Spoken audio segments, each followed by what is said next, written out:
Alors ce soir, j'ai beaucoup de monde à dîner à la maison, mais j'ai pas envie de passer toute la journée en cuisine. Et qu'est-ce qu'on mange? Vous allez voir, plein de bonnes choses.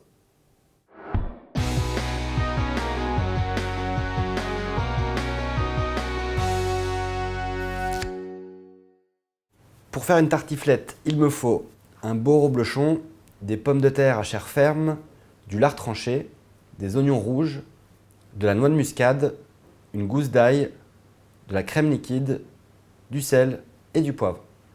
Une fois que les pommes de terre sont épluchées, on va les tailler en rondelles, pas trop fines, environ 3 à 4 mm d'épaisseur.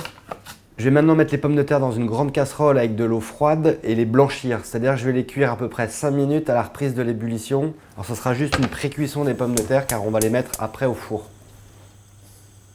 Je taille des beaux lardons dans les tranches de lard. J'émince les oignons rouges. Alors l'oignon rouge, c'est simplement pour apporter une petite touche d'originalité. Je fais chauffer une poêle sans matière grasse et je mets les lardons et les oignons. On va maintenant tailler le reblochon. Donc je vais utiliser un grand couteau avec une lame assez fine car on va récupérer les deux croûtes supérieures et inférieures du fromage. Je vais ensuite tailler les fines bandes que je mettrai dans ma tartiflette. Le mélange lardon-oignon a une belle coloration et est bien cuit. Je vais couper le feu. Donc quand la pomme de terre est blanchie, elle reste donc bien croquante. On va pouvoir les goûter.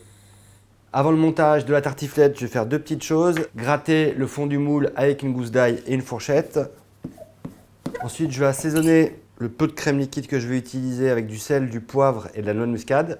Pour le montage, c'est très simple. On va simplement alterner des couches de pommes de terre, de mélange oignon-lardon et de fromage. Je commence par les pommes de terre. Ensuite, le mélange oignon-lardon, le fromage. Là, je vais mettre un petit peu de crème assaisonnée. Une dernière couche de pommes de terre. Quelques tours de moulin à poivre. Et enfin, les deux chapeaux de reblochon, pot côté pommes de terre. Il ne reste plus qu'à enfourner à 190 degrés. Et voilà comment faire une tartiflette, recette idéale pour les soirées d'hiver.